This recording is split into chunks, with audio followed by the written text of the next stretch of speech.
नमस्कार, स्वागत है आप सबका हमारे खास कार्यक्रम देश देशांतर में। मैं हूं कवीन सचान और देश देशांतर में आज बात बेहद अहम मसले की। कोरोना वायरस के संकट के बीच दुनिया में, खासतौर पर अमेरिका में कहा जाए तो कच्चा तेल ऐसा लगता है कि पानी से भी सस्ता हो गया है। सोमवार को अमेरिकी क्रूड ऑयल की कीमत जीरो से भी नीचे पहुंच गई और -37 को पार कर गई। ये दाम प्रति बैरल के हैं। दूसरे विश्व युद्ध के बाद बताया जाता है कि पहली बार ऐसा हुआ है कि जब कच्चे तेल के दाम अमेरिका में जीरो से नीचे नकारात्मक मूल्यों पर चले गए हैं। उधर सऊदी अरब से लेकर रूस और अमेरिका तक की ओर से कच्चे तेल के उत्पादन में लगातार मांग में कमी के चलते वहां पर भी क्रूड के दाम नीचे हैं। अमेरिकी बेंचमार्क क्रूड जो कहा जाता है WTI, उसकी कीमतों में इतिहास में सबसे बड़ी गिरावट है। और क्या इसकी पीछे की वजह है और क्या WTI में गिरावट से जो ब्रेंट, जहां पर भारतीय जो खरीद होती है, उस पर कोई असर पड़ने जा रहा है, या फिर दुनिया की उन अर्थव्यवस्थाओं पर जो कि तेल के जरिए चलती हैं, उन पर क्या असर होगा? और भारत के लिए ये क्या एक मौका है या फिर इसका इम्पैक्ट क्या होगा, ये भी आज हम अपने कार्यक्रम में समझेंगे। हमारे साथ तीन खास मेहमान हैं। अनिल राजदान सर हमारे साथ हैं, farmer additional secretary, ministry of petroleum and natural gas, government of India में रहे हैं। सर, बहुत बहुत स्वागत आपका। हमारे साथ आर एस शर्मा साहब हैं, फॉर्मर CMD ONGC से। शर्मा सर, बहुत बहुत स्वागत है आपका। जी धन्यवाद। और AK भट्टाचार्य सर हमारे साथ हैं, एडिटोरियल डायरेक्टर, बिजनेस स्टैंडर्ड से। भट्टाचार्य सर, बहुत बहुत स्वागत आपका भी। नमस्कार। नमस्कार। शुरुआत मैं शर्मा सर आपसे करना चाहूंगा जी कि पहले तो ये कि नेगेटिव क्रूड ऑयल के दाम, एक आम दर्शक या मुझे खुद अचरज अचंभा होता है कि WTI का खेल क्या है और ये नेगेटिव प्राइसिंग क्यों और कैसे? कविंद, ऐसा है कि ये बहुत बड़ा एक टेक्निकल इसका रीजन है जो कि एकदम से कोलैप्स कर गए हैं। आज का जो दिन है, आज यानी कि 21 अप्रैल, आज सेटलमेंट डे है US में for the crude supplies, crude contracts for the month of May deliveries. और जो उनका जो US में जो WTI और NYMEX जो हम सुनते हैं, वो है ये इनका योक्लाहोमा में जो है कशिंग फैसिलिटी है, जहां पे उनका सेंट्रलाइज स्टोरेज होता है। वहां का जो प्राइस है वो उसका जो है बेंचमार्क रहता है, जिसको WTI और NYMEX बोलते हैं। टोटल उसकी कशिंग की जो स्टोरेज कैपेसिटी है तकरीबन 80 मिलियन बैरल्स, और अभी 60 मिलियन बैरल की इन्वेंट्री ऑलरेडी वहां पे स्टोर्ड है। तो जो मई वाली जो डिलीवरी जो आएंगी उसके लिए सारी वहां पे जगह है ही नहीं। तो जो कॉन्ट्रैक्ट हुए हैं, जिन्होंने खरीदारी की है, वो उसको रिवर्स करना उनके लाजमी हो गया है, क्योंकि वहां पे जगह ही नहीं है। तो क्या करेंगे?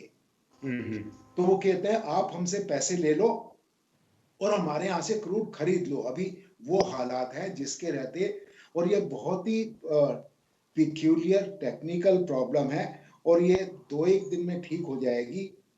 मई की जो डिलीवरीज हैं, जिसका $37 तक माइनस प्राइस हुआ है, बट जून की डिलीवरीज आज भी $20 पे चल रही हैं प्लस। तो ये जो टेक्निकल करेक्शन जो है, ये पहली बार तेल के इतिहास में ऐसा समय आया है कि नेगेटिव प्राइस इतना हो गया है।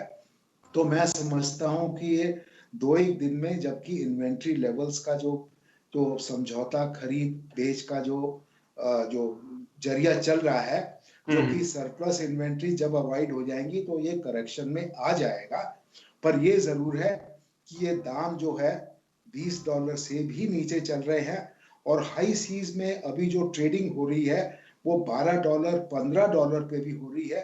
तो पूरे ये जो तेल का क्षेत्र में जो है, ये इतना टर्मोइल आज से पहले कभी नहीं आया। तो ये तो WTI की स्टोरी है। बाकी हमारा जो है, हम यहाँ से जो हमारी खरीद WTI से नहीं होती है। हमारा जो इंडियन बास्केट होती है उसकी लिंकेज बनती है ब्रेंट से। ब्रेंट नॉर्थ सी का सबसे बड़ा ऑयल फील्ड है, तो वो बेंचमार्क होता है। तो उसका दाम इस वक्त तकरीबन अभी थोड़ा देर पहले $24 के लगभग था और वो लगातार गिरता जा रहा है। और अभी जो हालात बने हुए हैं, ओपेक प्लस उन्होंने सप्लाई का 9.7 मिलियन बैरल्स का जो किया है वो बहुत ही इनएडिक्वेट है। अभी तकरीबन 28-29 बैरल के हिसाब से खपत कम है। तो डिमांड सप्लाई के हालात को देखते हुए जो प्राइसेस लगातार क्रैश होते जा रहे हैं। जो दूसरे भी उत्पादक है नॉन ओपेक, उन्होंने भी ओपेक को ज्वाइन कर लिया है। तो उन्होंने सब मिला के कल का जो सीन में पढ़ रहा था 19.5 मिलियन बैरल की प्रोडक्शन की कमी की है। और खपत की कमी मैंने बताया अभी भी 29-30 मिलियन बैरल की है। तो प्राइसेस के ऊपर दबाव लगातार बना हुआ है। और ये जो इन्वेंट्री, क्रूड ऑयल की इन्वेंट्री इस वक्त हाई सीज में है 160 मिलियन बैरल्स की। इतनी बड़ी स्टोरेज आज तक कभी नहीं हुई। 2009 में जब प्राइसेस कोलैप्स हुए थे, जब 100 मिलियन बैरल तक की वहां पे इन्वेंट्री बिल्डअप हो गई थी, जबकि आज की तारीख में 160 मिलियन बैरल है। तो अनप्रेसिडेंटेड, एकदम ये जो अचंभा करने वाले हालात हैं, जिसके रहते जो एकदम टर्मोइल हो गया है, मार्केट को समझ नहीं आ रहा है कैसे होगा। सभी बिल्कुल, बहुत ही उठा रहे हैं। अपने आप में एक, मैं कहूं कि ऐतिहासिक इस वक्त दौर अगर WTI के मार्केट को देखें राजदान सर, अब अहम ये भी है समझना कि असल में WTI की प्राइसिंग जिस तरीके से बताया शर्मा सर ने की, और वहां पर डिमांड और सप्लाई के डिफरेंस, क्या ये कहीं लिंक भी करता है? इसका इम्पैक्ट ब्रेंट पर दिख सकता है आने वाले दिनों पर? दोनों के बीच में कोई कोरिलेशन है? ये दोनों इंडिपेंडेंट है। हालांकि ब्रेंट पे भी पिछले कुछ हफ्तों में करीब 9% की गिरावट पिछले 1.5 हफ्ते के अंदर दिखाई दी है। जैसे शर्मा जी ने सही बताया कि इनका वैसे तो एक तरह से फाइनेंशियल और कमर्शियल सेपरेशन है, मगर जो कि ग्लोबल सिचुएशन, ग्लोबल फैक्टर्स हैं, कुछ this is one of the affecting factors, उससे ज़रूर असर पड़ेगा। और जो ओपेक और ओपेक प्लस कंट्रीज हैं, उन्होंने भी जो रिडक्शन करी है उससे सर्टनली कुछ स्टेबिलिटी तो आई है। मगर पॉइंट ये है कि जो मेजर कंज्यूमिंग जैसे जो सेक्टर्स हैं लाइक एविएशन, ट्रांसपोर्ट, उनमें इतनी गिरावट है ग्लोबली लॉकडाउन की वजह से, यूरोप है, US है, कि ये जब तक इकोनॉमीज वापस ऑन बोर्ड नहीं आती तब तक ये ऊपर तो नहीं चढ़ेगा। अभी इनकी कोशिश यही होगी कि इसको होल्ड बैक करना है।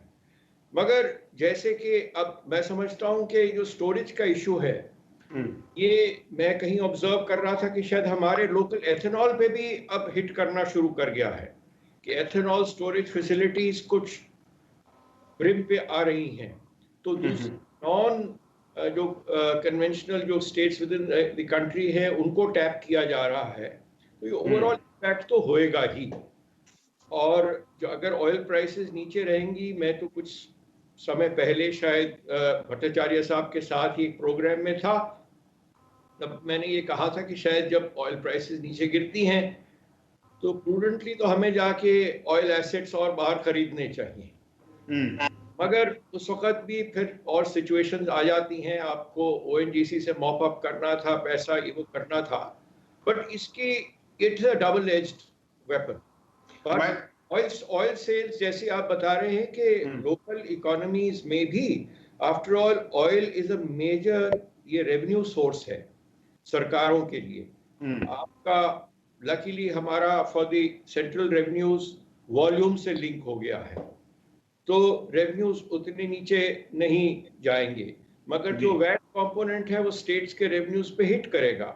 सर, मैं इसके इम्पैक्ट को अगर भारतीय बाजार और मैं कहूं कि गवर्नमेंट के नजरिए से टैक्सेशन पर समझूंगा, लेकिन उससे पहले एक भट्टाचार्य सर, जिस तरीके से WTI में नेगेटिव प्राइसिंग पहुंची है और साफ तौर पर दिख रहा है कि ये अपने आप को ठीक भी कर रही है, अगले महीनों को लेकर जो उनके वायदा व्यापार है उसमें थोड़ा सा करेक्शन भी हुआ है, लेकिन क्या ये मुसीबत, क्या ये संकट WTI के लिए खत्म हो गया है, या फिर जिस तरीके से लॉकडाउन और कोरोना का इंपैक्ट है उससे न सिर्फ WTI बल्कि ब्रेंट पर भी इसका इम्पैक्ट धीरे धीरे बढ़ता हुआ दिख रहा है। भट्टाचार्य सर। देखिए, जैसे शर्मा जी ने जैसे कहा कि ये एक टेक्निकल एबेरेशन था। ये जो कल जो मार्केट में WTI मार्केट में हुआ वो टेक्निकल एबेरेशन था। और मैं ये नहीं मानता कि ये जो नेगेटिव प्राइस जो फ्यूचर्स के ऊपर है इसका जो प्रभाव इतनी जल्दी ब्रेंट में जाएगा, मुझे यह नहीं लगता। हालांकि डिमांड सप्लाई का जो असंतुलन इस वक्त दिख रहा है वो बहुत ही गंभीर है। पर मैं ये नहीं समझता कि जैसे ब्रेंट की दाम अब 25-24 के बीच डॉलर बैरल के बीच जा रही है, वो अचानक नेगेटिव में आ जाएगी। जो WTI वेस्ट टेक्सास इंस्ट्रूमेंट्स का जो WTI इंडेक्स जो था इंडेक्स का, वो उसका मेरे ख्याल से एक टेक्निकल एक कारण था। और जैसे जून की आप सप्लाई देखेंगे तो उसमें 21 है, अगर जुलाई की देखेंगे उससे ज्यादा है। तो मैं ये नहीं समझता कि इसका ये एक कोई दीर्घकालीन कोई प्रभाव ऐसा कोई नेगेटिव प्रभाव दिखेगा। हाँ, ये बात जरूर है कि जो तेल के दाम जो बढ़ाने की कोशिश की गई थी, वो बढ़ाने की कोशिश में और भी जरूरत होगी, क्योंकि ये जो 10 मिलियन बैरल्स की कट जो बात कर रहे हैं वो काफी नहीं होगा। ये ओपेक प्लस मेंबर्स को रशिया के साथ इनको और भी बातचीत करनी होगी। अदरवाइज जो एक बड़ी समस्या जो आ रही है वो है कि जो यूएस जो अब विश्व में सबसे ज्यादा ऑयल प्रोड्यूस करता है, उसमें जो उसकी जो शेल ऑयल जो है उसको शट डाउन करने में काफी समय लग रहा है उसको। क्योंकि इसमें क्या होता है कि अगर आप सप्लाई बढ़ गई तो ये नहीं कि आप एक टैप है, ये टैप को खोल लें और टैप को ऑन कर लें। तो उससे ये समस्या यूएस को ये हो रही है कि वो अगर बंद कर दे इस वक्त तो खोलने में समय लेगा। तो ये अचानक ये ऑन एंड ऑफ करना बहुत मुश्किल है यूएस के लिए। और क्योंकि यूएस सारे विश्व में 18% मार्केट कर रहा है, हालांकि ज्यादातर वो अपने देश में उसकी कंजम्पशन होती है, पर जो विश्व में जाता है वो विश्व का 8वां सबसे ज्यादा निर्यात करने वाला देश है क्रूड ऑयल में। जी जी जी। ये प्रभाव तो जरूर विश्व में पड़ेगा। और यूएस की बंद और खोलने में जो एक टेक्निकल प्रॉब्लम्स आ रही हैं, उससे भी ये ज्यादा ये दामों के ऊपर जो इफेक्ट मुझे लगता है ये चलता रहेगा थोड़ा बहुत। पर नेगेटिव की जो आप बात कर रहे हैं, मैं समझता हूँ ये टेक्निकल एवरेशन है। ये एक दिन की एक आप समझ लीजिए, आप सेलिब्रेशन कर लीजिए, पर उसके बाद ये ज्यादा दिन नहीं। ओके, लेकिन शर्मा सर, मैं दर्शकों के नजरिए से ये भी समझना चाहूंगा कि जिस तरीके से चाहे वो ब्रेंट में देखें या फिर अमेरिकन क्रूड ऑयल के रेट को देखें, जिस रफ्तार से गिरावट आई है, क्या कुछ लोग ये भी कह रहे हैं एक्सपर्ट ऑयल सेक्टर के कि कहीं ना कहीं ये एक मंदी की तरफ इशारा कर रहा है, भले ही उसका वक्त अभी हम तय न कर पाए। क्या वाकई शर्मा सर ये संकेत कुछ हम जोड़कर देख सकते हैं, और खासकर उन देशों के नजरिए से जिनकी इकोनॉमी पूरी तरीके से तेल बाजार और उसके निर्यात पर निर्भर है? बिल्कुल सही आपने कविंद्र, सही बोला आपने। और इससे पहले आपके मैं जवाब दूं, मैं कॉम्प्लीमेंट करना चाहूंगा भट्टाचार्य जी साहब को कि ऑयल इंडस्ट्री से कनेक्टेड ना होते हुए जिस तरीके से उन्होंने बताया कि ये टैप नहीं है कि आप बंद कर दें, पूरा प्रोसेस होता है कि प्रोडक्शन को बंद करने का। और एक बार बंद करने के बाद वो ऐसा नहीं कि चालू करेंगे तो पहले आप जितना जो 50 से बैरल प्रोड्यूस कर रहे हैं दोबारा चालू करेंगे, शायद 10 बैरल ही आएगा। तो इसलिए उसको टेक्निकली बंद करना संभव नहीं हो पाता है। तो अभी टेम्पररी जो सिचुएशन वहां पे जो हो रही है उसका एनालिसिस बिल्कुल सही है कि वो सप्लाईज क्लोज नहीं हो पा रही है, इन्वेंट्री बिल्डअप हो गई है। एक तो ये है। हाँ, अभी आपका जो सवाल पे मैं आता हूं कि ये आर्थिक मंदी की तरफ इशारा करता है, एकदम 100% इशारा करता है। दुनिया में सबसे ज्यादा जो ट्रेडेड कमोडिटी होती है वो है क्रूड ऑयल। इससे ज्यादा ट्रेडिंग किसी कमोडिटी के नहीं होती।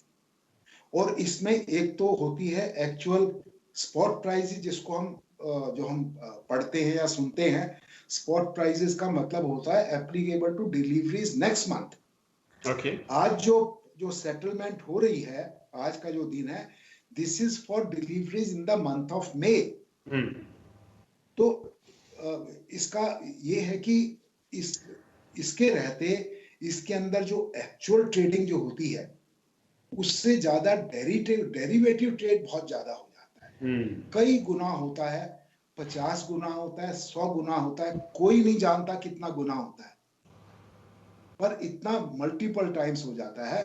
तो जो डेरिवेटिव्स एंड स्पेकुलेटिव इतना हो जाता है, जो जितनी भी प्रोड्यूसिंग बड़ी कंपनियां हैं, अंतरराष्ट्रीय जितनी बड़ी कंपनियां हैं, ये अरामको को लेके और दूसरी कंपनियों को लेके, हर किसी के अपने ट्रेडिंग आर्म होती है, हर कोई एक्टिव रहते हैं। इनकी कोशिश यही रहती है कि तेल के दाम ज्यादा से ज्यादा बढ़े रहे, आर्टिफिशियल डिमांड जनरेट होती है डेरिवेटिव ट्रेड और स्पेकुलेटिव ट्रेड के थ्रू। बट एक सिचुएशन आती है कि जब उसको सस्टेन नहीं कर पाता, वो कोलैप्स हो जाता है। अभी कोलैप्स वाली सिचुएशन है, एकदम इनस्टेबिलिटी है। कोई प्लेयर, किसी को समझ नहीं आ रहा है क्या होगा। जो बड़ी बड़ी रूस और ये जो सऊदी और यूएस की ये जो शेल इंडस्ट्री जो बताया, शेल इंडस्ट्री तो अभी रिक्स अभी स्टैक अप हो रही है, पता नहीं दोबारा कब प्रोडक्शन चालू कर पाएंगे ये।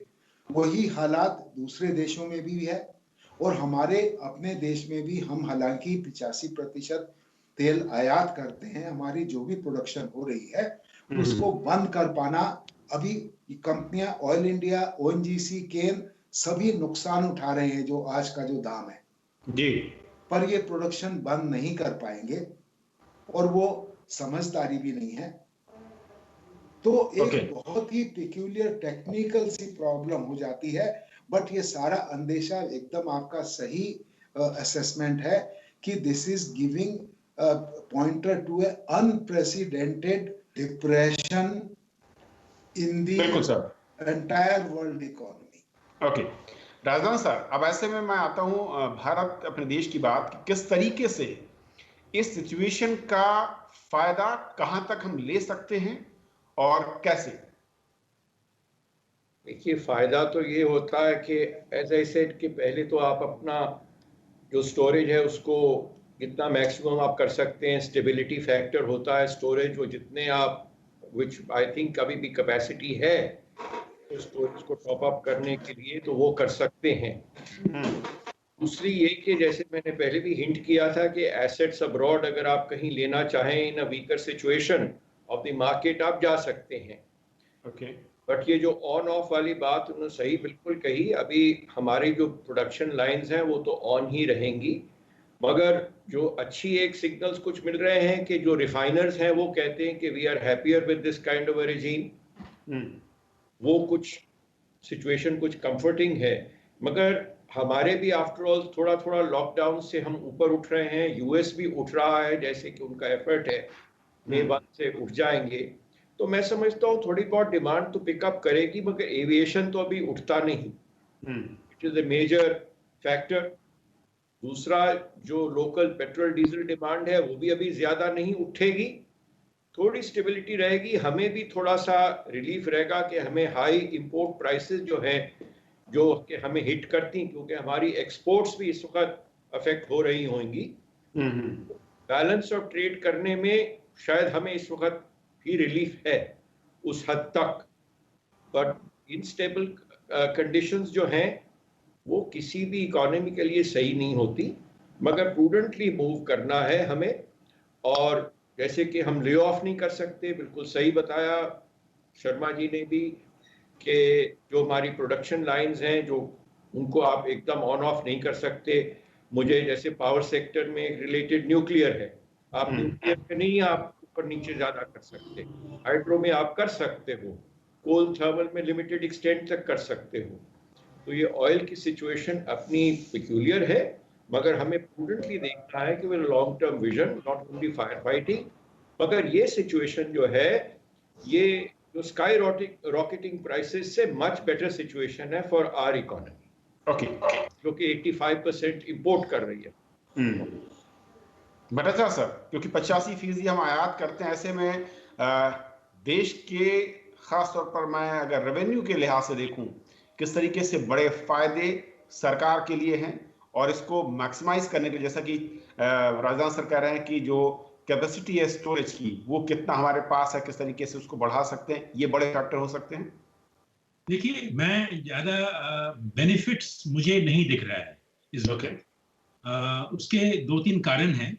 पहली बात तो यह है, ये तो बात सच है कि 85% हम आयात करते हैं अपने तेल पदार्थ के लिए, पर जो मंदी की बात जो आपने इसको जिक्र की, अगर आप देखें तो 2018-19 में हमारी जो टोटल पेट्रोलियम प्रोडक्ट्स का जो कंजम्पशन हुआ वो करीबन 3% बढ़ गया था 2017-18 से। 2017-18 को 6% बढ़ा था। तो आप ऑलरेडी ये देख रहे हैं कि 2018-19 में जो उसकी जो कंजम्पशन थी वो कम हो गई थी, और 2019-20 की अगर आप देखें वो ग्रोथ सिर्फ फ्लैट है, एकदम कंप्लीट फ्लैट है, बड़ी नहीं है। और अगर आप अप्रैल के पहले जो 2 हफ्ते की कंजम्पशन देखेंगे वो 60% की डिक्लाइन हुई है उससे।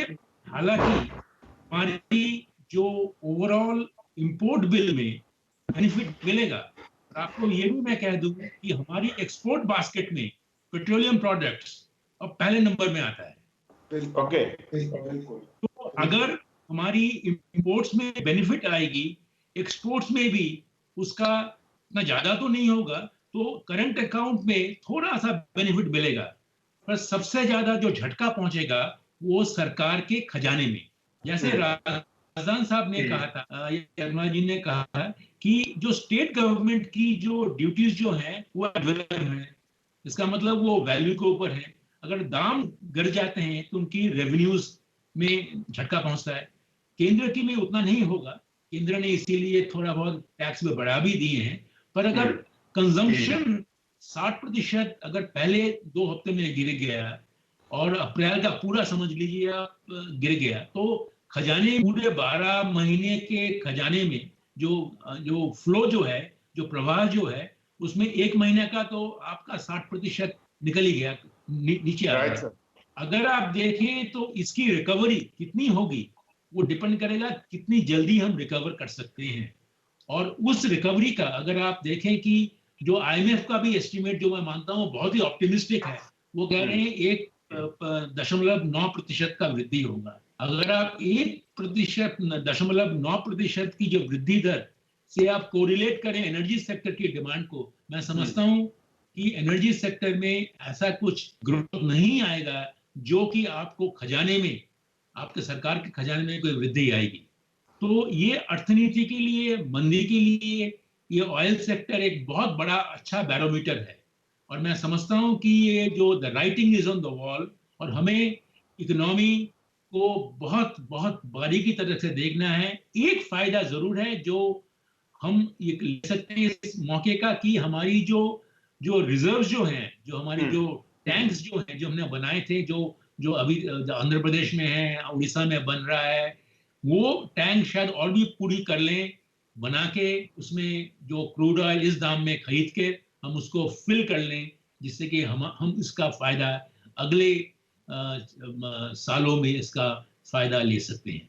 ओके, एक आखिरी कमेंट शर्मा जी मैं चाहूंगा आपसे, क्योंकि जब आम दर्शक देखते हैं तो सोचते हैं कि शायद दाम कम हुए, इसका फायदा देश को होगा, कंज्यूमर को होगा, लेकिन जैसे कि भट्टाचार्य सर ने बहुत साफ किया कि इसके खतरे इकोनॉमी और सरकार के अगर हम खजाने को देखें तो किस तरीके से होगा।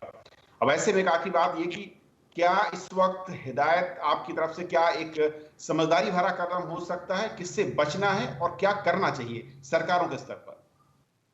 हाँ, मैं थोड़ा सा इस सवाल के जवाब में सप्लीमेंट भी करना चाहूंगा जो भट्टाचार्य साहब ने बोला, राजदान साहब ने बोला। इस वक्त हमारी जो स्ट्रेटेजिक ऑयल स्टोरेज कैपेसिटी हमारे भारत में है वो है 5.33 मिलियन बैरल 33 मिलियन टन्स की, जो कि पूरे साल की 9 दिन की खपत बनती है सिर्फ। और उसमें जो मैंगलोर की जो फैसिलिटी है वो आधा हिस्सा वो एडनॉक को लीज आउट भी किया हुआ है। तो मैं अभी पढ़ रहा था, अभी 2-1 हफ्ते पहले सरकार ने ऑयल इंडिया और एमआरपीएल को बोला है कि आप ये स्टोरेज को इनको फुल कर लीजिए। वो फुल कर भी रहे हैं। उस वक्त दाम थे तकरीबन $32, इस वक्त है $24। एक ये भी सवाल आता है, आप $32 में खरीद कर रहे हैं, $50-60 के मुकाबले तो बहुत सस्ता है, पर दाम और गिर रहे हैं। कहां तक गिरेंगे? $20 से अभी तो जो हालात लग रहे हैं, ब्रेंट भी जो है $20 से भी नीचे जाएगा। क्योंकि WTI और ब्रेंट में फर्क जरूर होता है, पर आपने ये भी जानते हैं कि हम भी, हमारा देश भी जो है यूएस से भी इंपोर्ट कर रहा है। वहां से हालांकि ट्रांसपोर्टेशन कॉस्ट काफी ज्यादा पड़ जाती है, टाइम भी काफी लगता है, पर ऐसा नहीं है, वहां से भी इंपोर्ट हम कर रहे हैं। तो चीज ये है कि हमारी स्टोरेज कैपेसिटी ज्यादा नहीं है, दाम और भी नीचे गिरने का अंदेशा है। तो ये हालात देखते हुए, और ये पूरा साल जो है, अभी जो एविएशन सेक्टर अभी जल्दी उठने वाला नहीं है, ट्रांसपोर्ट सेक्टर भी जितनी जो है इतनी तेजी नहीं आएगी। लोगों की ट्रेवल जो है, ऑफिस जाने की, ये जो मीटिंग्स, कॉन्फ्रेंस, सेमिनार, अब सब सोचते हैं कि अब घर बैठे जो कॉन्फ्रेंस से, टीवी वीडियो कॉन्फ्रेंस से काम हो जाता है, क्या जरूरत है ट्रेवल करने की। तो अभी ये जो है, ये जो जिस हालात से हम गुजर रहे हैं, ये शायद एक बहुत बड़े ट्रांसफॉर्मेशन की तरफ इंडिकेट कर रही है कि आने वाले दिन वो नहीं होंगे जो कि हम पीछे देख चुके हैं। ओके सर, बहुत इंस्टेबिलिटी आने वाली है। तो यही है आज के टाइम में, प्रूडेंस यही डिमांड करती है कि आप अपना रिसोर्सेस को कंजर्व कीजिए, और सबसे पहले तो हमारा जो ये विपदा आपदा जो है, ये कोविड-19 की, इससे हमें सुलझने की है। हम ये सोचे कि हमने इसको क्रॉस कर लिया है, ऐसा नहीं है। इन्फेक्शन नहीं हो रहे हैं, बट डेथ ज्यादा हो रही है। अभी हम वी हैव नॉट क्रॉस। अभी इमीडिएट सरकार की जो बिल्कुल ठीक नीति चल रही है कि इसको कंट्रोल करने का है, बाकी जो आर्थिक नीतियों के कल देखेंगे, आज पहले हम इसको सुलझ लें। बिल्कुल सर, तेल बाजार में जिस तरीके से मैं कहूं कि अनसर्टेनिटी है, अनिश्चितता है, उस पर भी सरकार की नजर है, और ये भी देखना अहम होगा कि वापसी कितने दिन तक और किस स्टेबल लेवल तक वो रहती है। बहुत बहुत शुक्रिया AK Bhattacharya sir, Anil Rajdan sir, R Sharma साहब, आप तीनों का हमारे साथ इस बेहद अहम मसले पर जुड़ने के लिए, समझाने के लिए कि असल में WTI के रेट में नेगेटिव जो हुआ उसके रीजन क्या है, ब्रेंट के साथ इसका रिलेशन क्या है, और दुनिया के अर्थव्यवस्थाओं पर इसका असर क्या होगा, और हमारे पर असर क्या होगा, और हमें किससे बचना है। आज इतना ही। नमस्कार जी।